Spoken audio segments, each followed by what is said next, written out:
What's up, guys? Welcome back to the channel. Welcome to another video.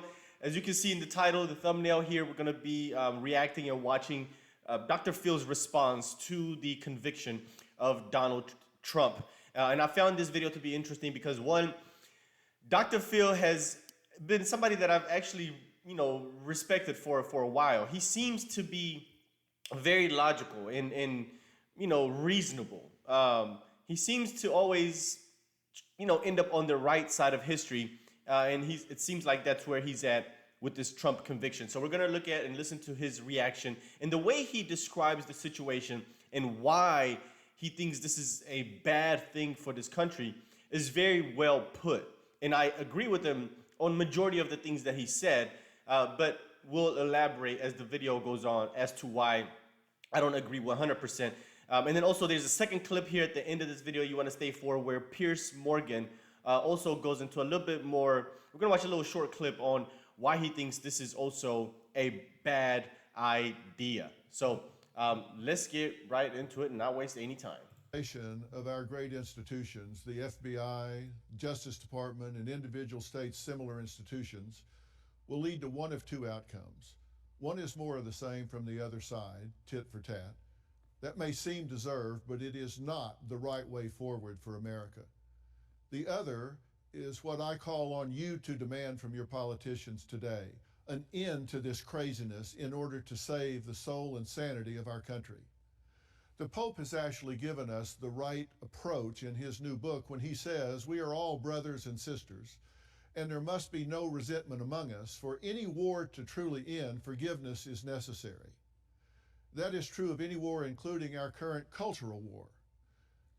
We need our Justice Department to return to the business of meting out justice and not running the political agendas of those currently in power, blindly seeking convictions, warranted or otherwise, and attacking political opponents. That requires a very few important things from each of you, from all of us. Finding your voice, forgiveness, and focus on the way forward. Forgive them, for they know not what they do. Forgiveness, and at the same time requiring better. We are not some banana republic, for God's sakes. What are we going to do next? Have a Putin poisoning posse? And start finding political opponents foaming at the mouth at home, not so mysteriously dying in their lazy boy recliners? We're better than that. We must be better than that. I don't like what I see happening in our country. This kind of thing is exactly why I launched Merit Street Media and wrote We've Got Issues. I don't like seeing the weaponization of our justice system, agencies, and powerful government actions that frankly just make my skin crawl for all of us and for my grandchildren. And let's be honest, this is so not just about Trump. If you let your hatred for Donald Trump compromise your ability to find true north on your moral compass, shame on you. Facts. If you let your disgust for Biden make you blind to the inevitable consequences of pursuing revenge, then God help the children who will inherit the dystopian nightmare we create. Well, this is the part where I disagree here because ultimately it's the Democrats that started this lawfare. They're the ones that's weaponizing the Justice Department, weaponizing the government. And it seems like they're not receiving any consequences for that, especially if Joe Biden wins this election, which that's another topic, right? But if he wins this election and there's no consequences of what they've done to Donald Trump, then what incentive do the Democrats have to stopping this lawfare, this corruption, this weaponization? If the people are still going to vote them in, like you just saw Fani Willis win her re-election in Fulton County after all of the corruption that has been exposed about her, there was no consequences dished out to her. What incentive do they have to stop this? Matter of fact, they're actually getting rewarded by keeping their power. So ultimately, this lies on the hands of the Democrats to stop this once and for all, because if they don't get a taste of their own medicine, I have a feeling, in my opinion, that the Democrats they're not going to have any reason whatsoever to stop doing this. You have to reverse this back on them And that's the only way I feel like that we're gonna see any type of solution. Yeah, we can play the cowardly game that the Republicans have been playing for a very long time and just letting the Democrats slide by with everything that they do. Jamal Bowman was a great example, right? They went in. The Democrats went and got rid of George Santos. The Republicans should have retaliated and got rid of Jamal Bowman, but they didn't. The Republicans have always chosen the high road. They have always been the cowards.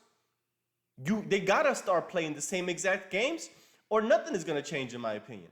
That's just the way. That's what the Democrats did. They set the stage for this, and I honestly don't see any other way around it. I really, really don't. Especially if Joe Biden wins, if AOC gets reelected, all these cities that are revolting against their Democrat politicians, if they reelect them after all of these things that have gone on in New York, in Chicago, in California, bro, what incentive do the Democrats have to stop this? None. We need leaders who will pledge to end this vicious cycle right now and return us to that safe place where our institutions are no longer bastardized and weaponized, but rather simply serve their intended purpose. We have serious problems to solve, and it will take serious people to solve them. Men and women who we hold accountable for doing that which they were selected or hired to do.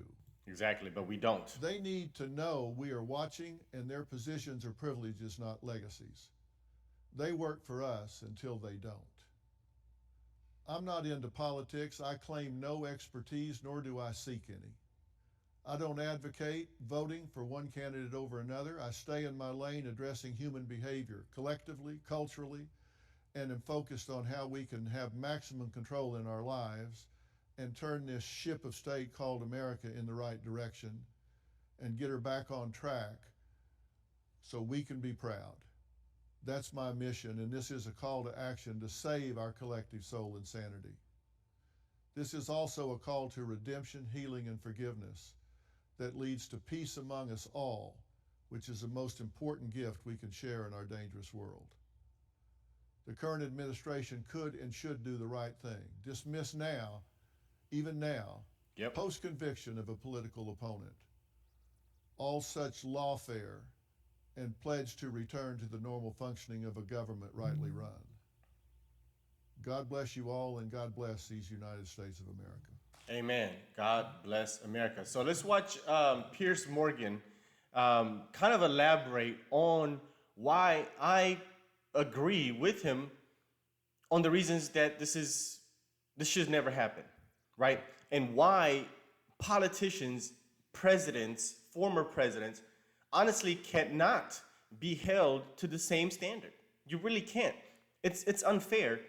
And he's going to elaborate on why it's unfair. And it's parties aside, put Trump to the side, put politics to the side, just objectively looking at the country as a whole and who these people are as individuals, meaning that you either like them or you don't, what type of justice are they going to receive? Is it fair or is it going to be unfair? And on both sides, it's going to be unfair because let's just say Trump was, convicted in a red state, Texas or Florida. I mean, I'm sure he's going to have some biased juries in there that's going to let him off, whether he be guilty or not. Let's put that to the side, right? We're not talking about the actual guilt here. We're just talking about the fairness of it. And then, for example, like we just witnessed, he went to New York.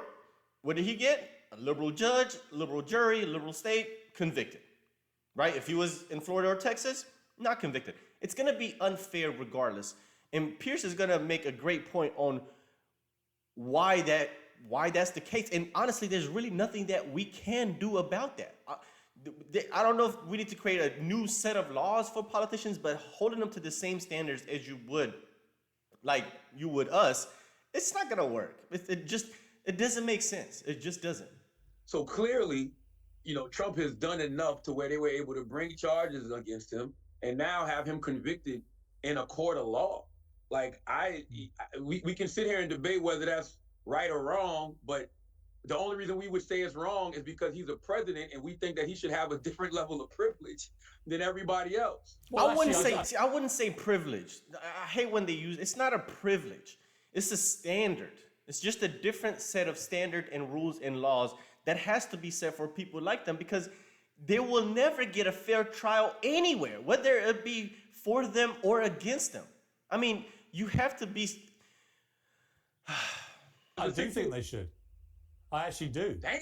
Yeah, because I don't think any president in America, particularly now, could possibly get a fair trial. Facts. I don't care what people say about that jury. There will have been people in there who were not being entirely honest about what they really feel about Trump.